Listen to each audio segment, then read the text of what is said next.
قرآن حکیم نے بھی سورہ آل عمران کے آخری رکوع میں ذکر کو سب سے پہلے اور سب سے اہم عامل کی حیثیت سے شمار کیا ہے۔ چنانچہ اس کی پہلی آیت جو ہے سورہ آل عمران کے آخری رکوع کی، اس میں تو وہی مضمون جو میں بیان کر چکا وہ آیا ہے، ان فی خلق السماوات والارض واختلاف اللیل والنہار لآیات لأولی الالباب۔ یقیناً آسمان اور زمین کی تخلیق میں اور دن اور رات کے الٹ پھیر میں نشانیاں ہیں ہوش مندوں کے لیے۔ ان کے ذریعے سے انسانی شعور کے اندر وہ معرفت رب اجاگر ہوگی۔ وہ پہلا مرحلہ اس نے طے کر لیا، وہ ڈورمنٹ معرفت اب ایکٹیویٹ ہو گئی۔ اب مزید فکر کا مرحلہ ہے جو اگلی آیت میں آیا ہے، الذین یذکرون اللہ قیاما وقعودا وعلی جنوبہم ویتفکرون فی خلق السماوات والارض ربنا ما خلقت ھذا باطلا سبحانک فقنا عذاب النار۔ یعنی تفکر جو ہے ویتفکرون فی خلق السماوات والارض، وہ تفکر کرتے ہیں، غور و فکر کرتے ہیں آسمان اور زمین کی تخلیق میں، لیکن اس تفکر کے ساتھ لازماً ذکر، اور ذکر مدام، ذکر بھی وہ کہ جو مستقل ہو، ہر حالت میں ہو۔ الذین یذکرون اللہ قیاما وقعودا وعلی جنوبہم، وہ لوگ کہ جو اللہ کو یاد رکھتے ہیں، اللہ کا ذکر کرتے ہیں، کھڑے ہوئے بھی، بیٹھے ہوئے بھی، اور اپنے پہلوؤں کے بل یعنی لیٹے ہوئے بھی۔ اب ان تین کے سوا تو کوئی پوزیشن انسان کی نہیں ہے، اسی کا نام ہے دوام ذکر۔ اور اس کے ساتھ اگر وہ تفکر کرتے ہیں تو ان کا فکر اگلی منزل تک پہنچتا ہے۔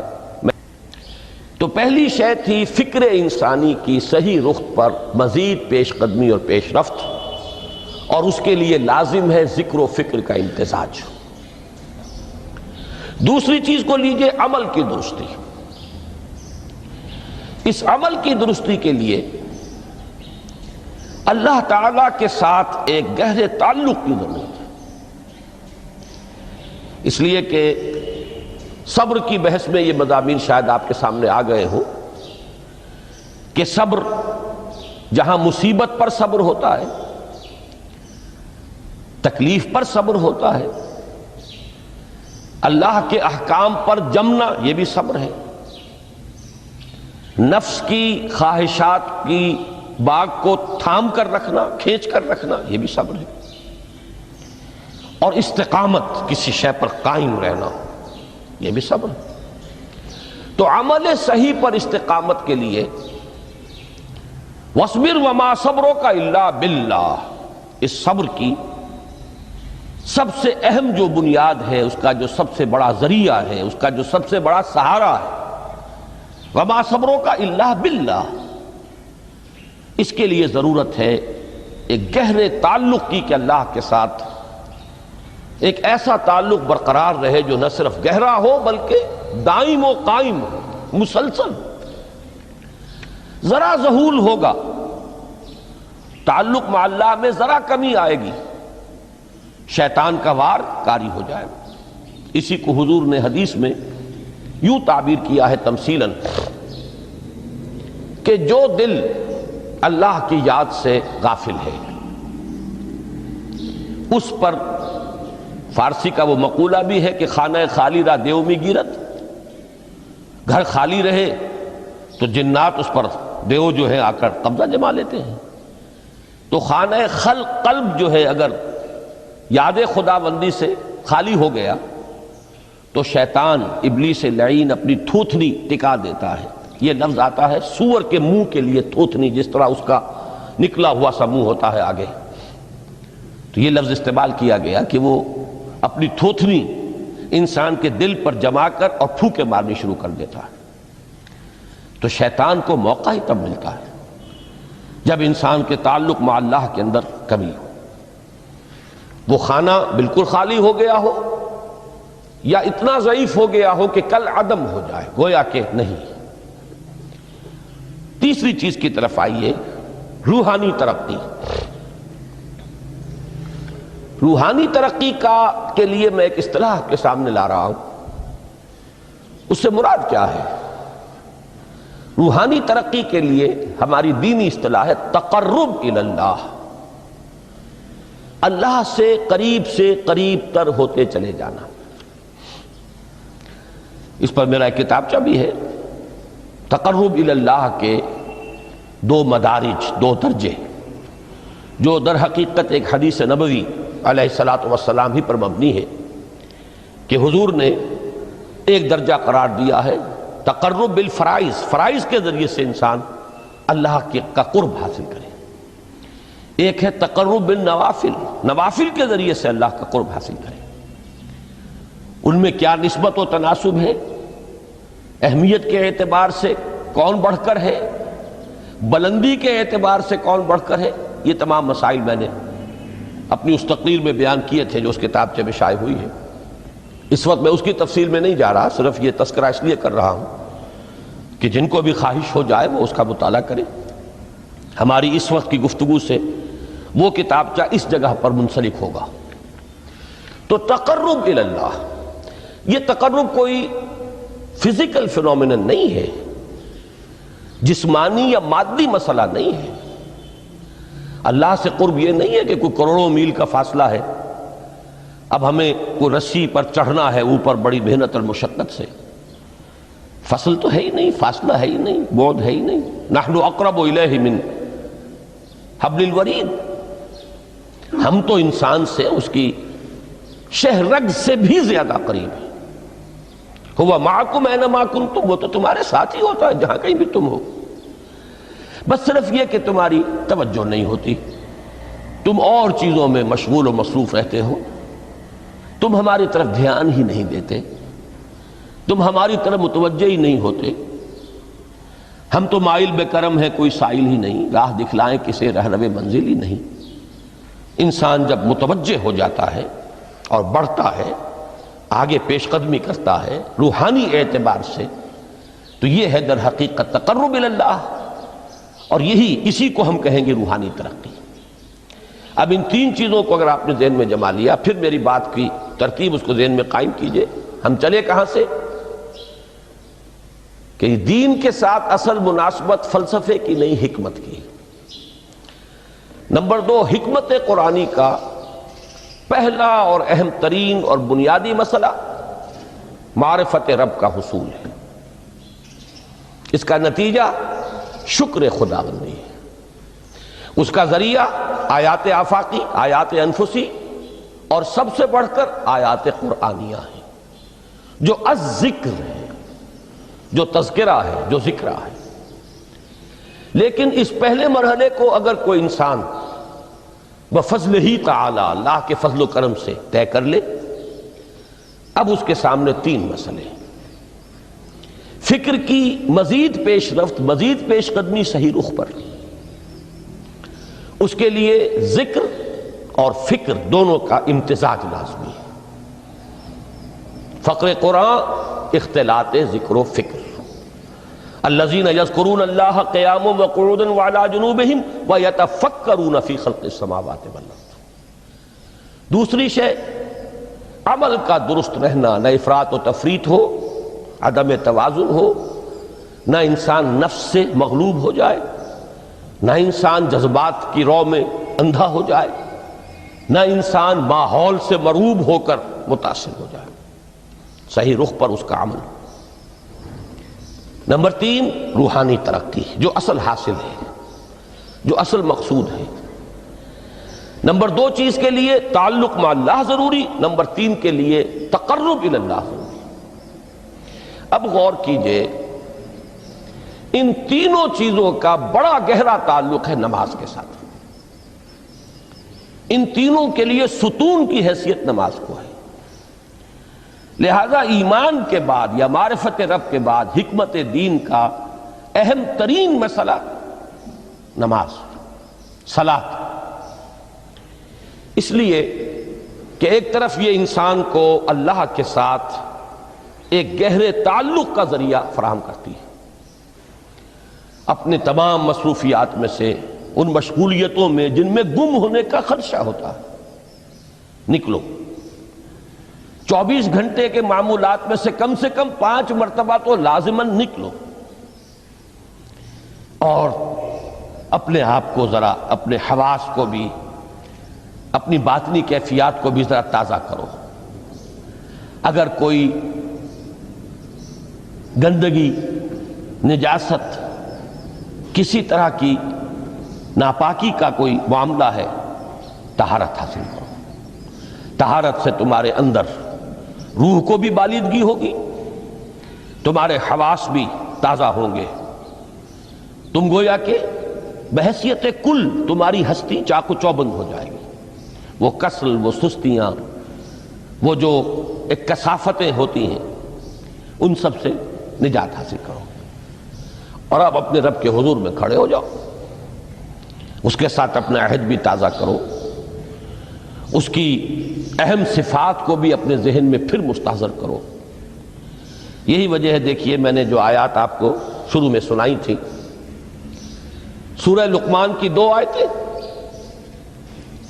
پہلی آیت میں اس کا ترجمہ کر چکا، دوسری آیت وَلَقَدْ وَإِذْ قَالَ لُقْمَانُ لِابْنِهِ وَهُوَ يَعِظُهُ يَا بُنَيَّ لَا تُشْرِكْ بِاللَّهِ إِنَّ الشِّرْكَ لَظُلْمٌ عَظِيمٌ۔ اس کے بعد درمیان میں کچھ مضمون آ کر پھر وہ آیہ مبارکہ آئی، یا بنی اقیم الصلاۃ وامر بالمعروف وانہی عن المنکر واصبر علی ما اصابک۔ گویا کہ اہم ترین چیز، بنیادی ترین چیز، اللہ کو محض پہچان لینا کافی نہیں ہے، یاد رکھنا ضروری ہے۔ اللہ یاد رہے گا تو فکر صحیح آگے بڑھے گا، اللہ یاد رہے گا اور اس کے ساتھ ایک گہرا تعلق جو ہے برقرار رہے گا تو عمل درست رہے گا۔ بالکل یہی بات سورہ طٰہٰ میں جو پہلی وحی حضرت موسیٰ علیہ السلام پر ہوئی، اور پہلا مخاطبہ ہے، چونکہ حضرت موسیٰ کو یہ انبیاء کرام کے مقدس گروہ میں ایک امتیازی حیثیت حاصل ہے کہ ان سے براہ راست گفتگو ہوئی ہے، اگرچہ صرف ایک پردہ تھا، اوٹ من ورائے حجاب گفتگو ہوئی ہے، لیکن یہ کہ کوئی فرشتے کا درمیانی جو ہے وہ لنک نہیں تھا، براہ راست اللہ تعالیٰ نے حضرت موسیٰ علیہ السلام سے کلام فرمایا۔ کلم اللہ موسیٰ تکلیما، موسیٰ سے تو اللہ نے کلام فرمایا جیسے کہ کلام کیا جاتا ہے۔ تو پہلا مخاطبہ ہے، یہ پہلا مکالمہ ہے، پہلی وحی کہیے، اسی میں یہ الفاظ بھی موجود ہیں، اننی انا اللہ لا الہ الا انا فاعبدنی واقم الصلاۃ لذکری۔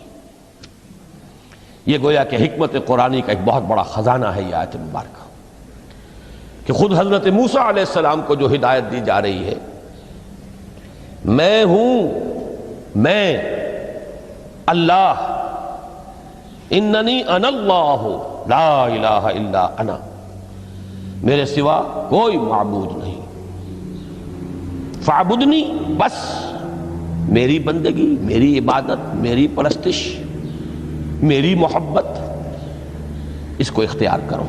وَأَقِمِ الصَّلَاةَ لِذِكْرِي، اور نماز کو قائم رکھو میری یاد کے لیے۔ بلکہ اسی سلسلہ کلام میں آگے چل کر سورہ طٰہٰ میں آتا ہے، کافی گفت و شنید کے بعد جب حضرت موسیٰ نے کچھ معذرت بھی کی، کچھ دعائیں بھی کی، اللہ نے ایک دعا قبول بھی کی کہ ان کے بھائی کو بھی شریک کر دیا، حضرت ہارون کو بھی۔ اس کے بعد پھر جب فرمایا کہ اب جاؤ فرعون کی طرف، تو اس میں فرمایا وَلَا تَنِيَا فِي ذِكْرِي، اور دیکھنا یہ جو عظیم مشن تمہارے کندھے پر آ گیا ہے، بڑا بھاری اور کٹھن ایک فرض ہے جو تم پر عائد ہو گیا ہے، اس کے لیے سب سے بڑی تمہارے پاس جو قوت کا ذریعہ ہے وہ نماز ہے۔ اقیم فلا تنیا عن ذکری، میری یاد میں کبھی غفلت نہ کرنا، اس میں کبھی کوئی کمی نہ آنے دینا۔ جیسا کہ میں نے عرض کیا تھا کہ جیسے ہی وہ تعلق جو ہے کمزور پڑتا ہے یا منقطع ہو جائے معاذ اللہ، تو پھر انسان گویا کہ شیطان کے لیے ایک لقمہ تر بن جاتا ہے۔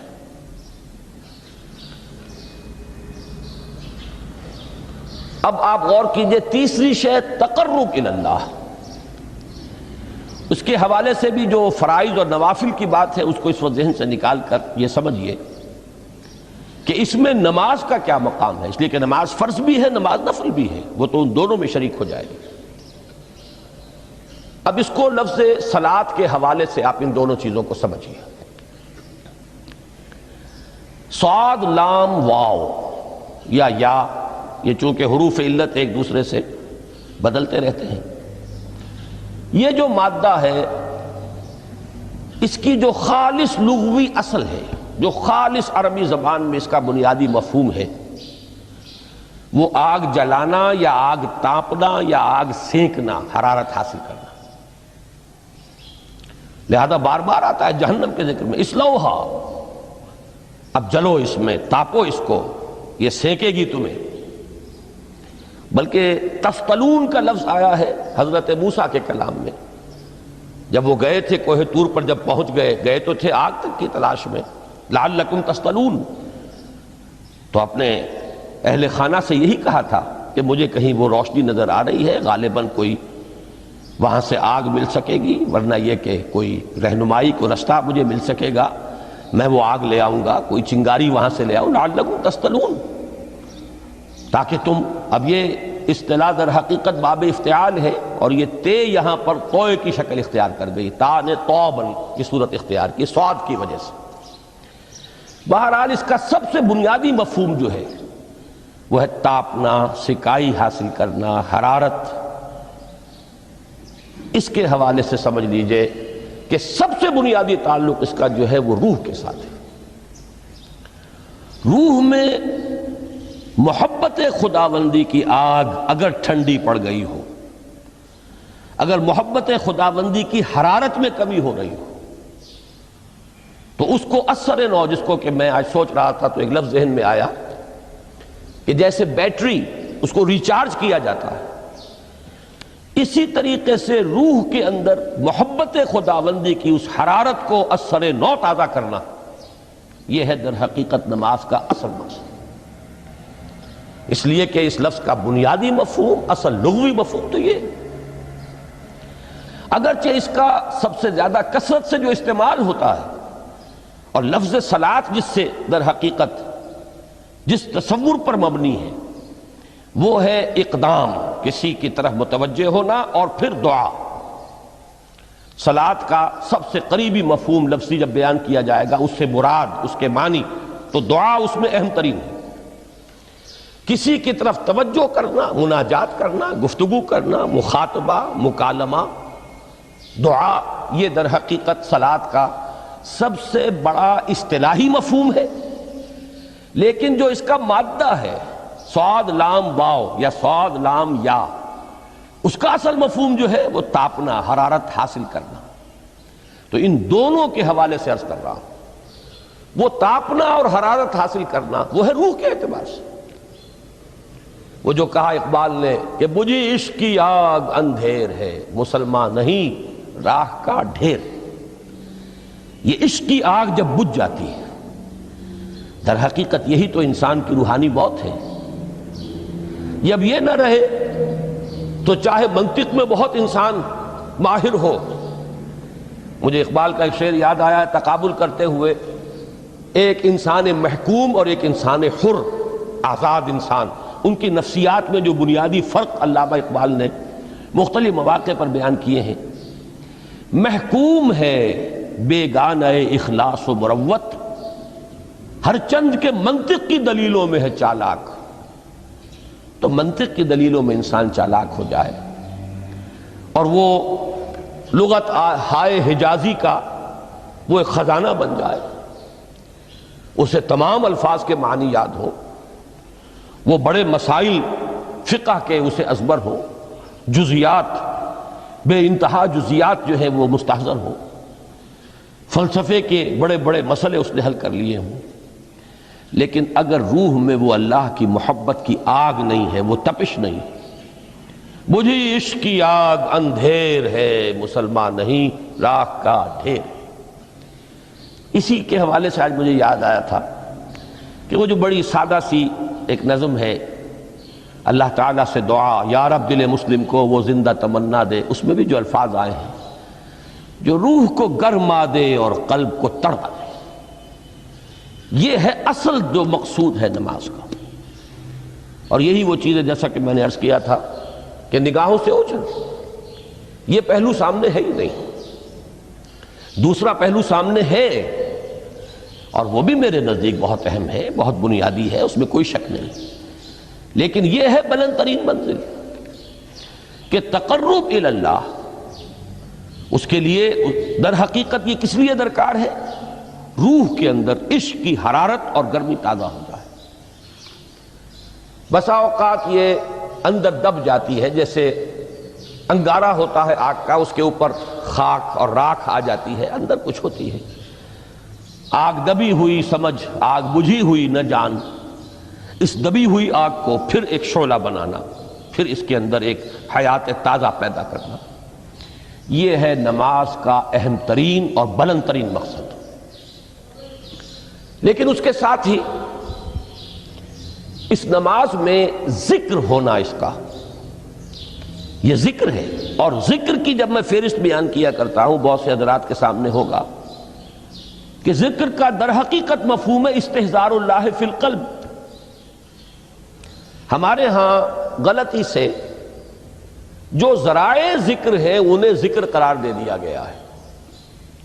نماز ذکر نہیں ہے، نماز ذکر کا ذریعہ ہے۔ اقیم الصلاۃ لذکری، نماز قائم کرو میرے ذکر کے لیے۔ یہ اللہ اللہ کہنا یا ادعیہ معصورہ جو حضور صلی اللہ علیہ وسلم کی مسنون دعائیں ہیں، انہیں اپنے تمام معمولات دنیاوی کے ساتھ ساتھ ان دعاؤں کو بھی انسان پڑھتا رہے، اللہ سے دعا کرتا رہے، یہ تمام ذرائع ذکر ہیں۔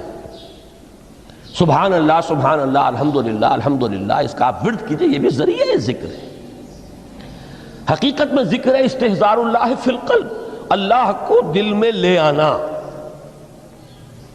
اللہ کو دل میں حاضر کر لینا، اصل میں تو ترجمہ ہوگا، لیکن حاضر جاننا، یہ کیفیت جو ہے انسان کو حاصل ہو جائے۔ اب اس کے حوالے سے ذرا بات سمجھیے کہ ایک تو میں عرض کر چکا ہوں مجسم ذکر تو قرآن ہے، لہذا ذکر کی فہرست جب آپ کریں گے ذرائع ذکر تو ان میں سب سے پہلے قرآن آئے گا، اس لیے کہ وہ ہماری حکمت کے پہلے مسئلے کو حل کر رہا ہے، بنیادی مسئلہ، اہم ترین مسئلہ۔ دوسرے نمبر پر ذکر جو ہے، اب اس کے لیے کچھ اصطلاحات جو میرے مختلف دروس میں شاید آپ کے سامنے بعد میں آئیں یا پہلی آ چکی ہوں، ان کے حوالے سے میری بات سمجھیے۔ ایک ذکر غیابی ہے، تھرڈ پرسن میں، صیغہ غائب میں اللہ کی یاد کرنا، اللہ اکبر اللہ اکبر اللہ اکبر۔ ابھی اللہ اکبر جو ہے یہ جملہ اسمیہ خبریہ ہے، ایک حقیقت کی تکرار آپ کر رہے ہیں، اللہ سب سے بڑا ہے، اللہ سب سے بڑا ہے، سبحان اللہ سبحان اللہ سبحان اللہ۔ یہ در حقیقت ذکر غیابی ہے کہ آپ اس میں مخاطب نہیں ہیں اللہ سے، ایک ذکر خطابی کہیں یا ذکر حضوری کہیں، جس میں مکالمہ ہوتا ہے، جس میں گفتگو ہوتی ہے۔ تو نماز در حقیقت ذکر حضوری اور ذکر خطابی کی بلند ترین شکل ہے۔ اس لیے میں نے عرض کیا تھا کہ نماز کے لفظ یا صلاۃ کے لفظ، یہ اصطلاحی معنی جو اکثر و بیشتر کیے جاتے ہیں وہ ہے دعا، اور دعا میں ہوتا کیا ہے؟ مکالمہ ہے، مخاطب، اے اللہ، اے میرے رب، اے پروردگار۔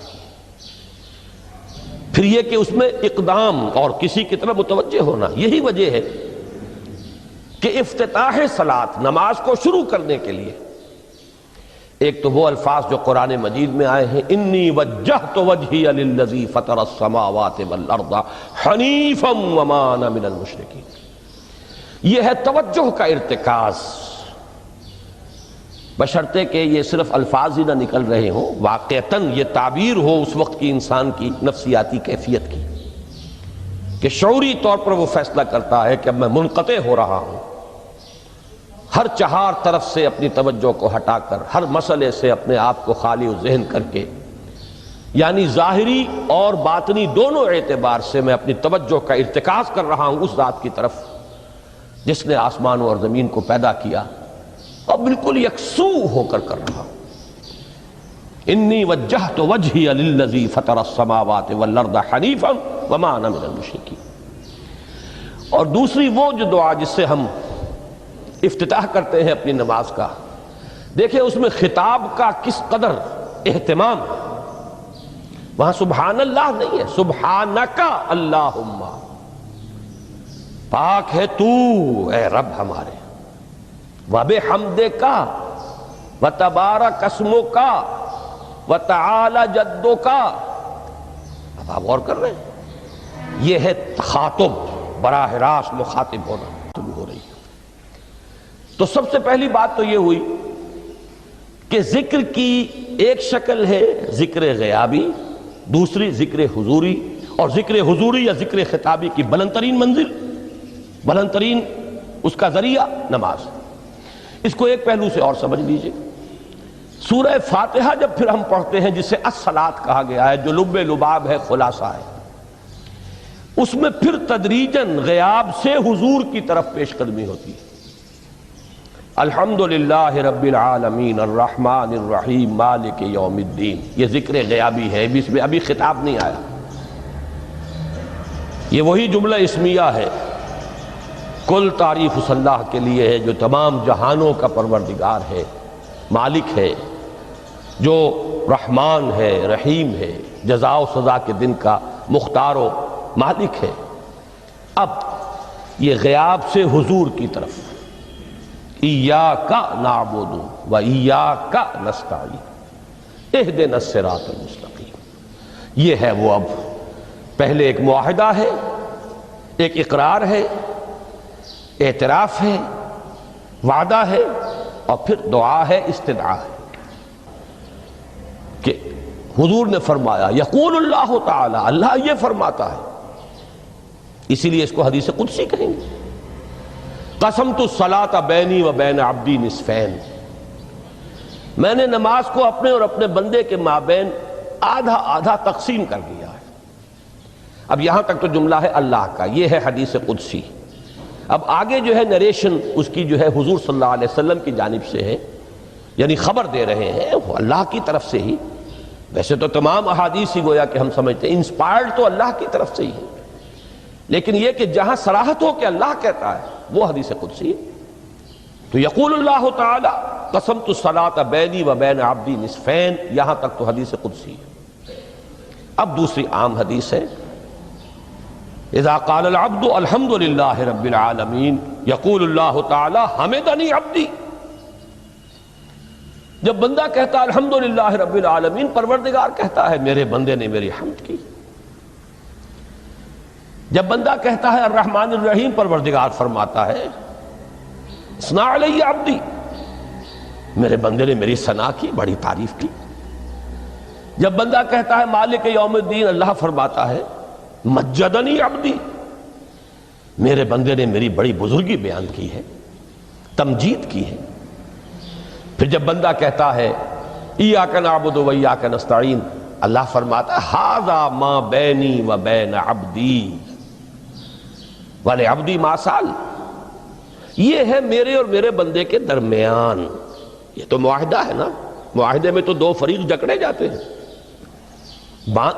بند جاتے ہیں، یہ میرے اور میرے بندے کے درمیان ہے، اور میرے بندے نے جو طلب کیا میں نے دیا، اس لیے کہ اس میں طلب بھی تو ہے، ایاک نستعین، تیری مدد چاہتے ہیں، یہ طلب ہے۔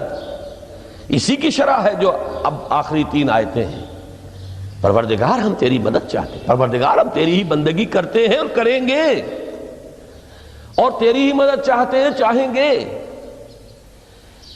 اگر حال میں اس کا ترجمہ کریں گے زمانہ حال کے اعتبار سے، اس لیے کہ فعل مضارع میں تو دونوں موجود ہیں، شامل ہیں، تو یہ ایک اعتراف ہے، اظہار حال ہے۔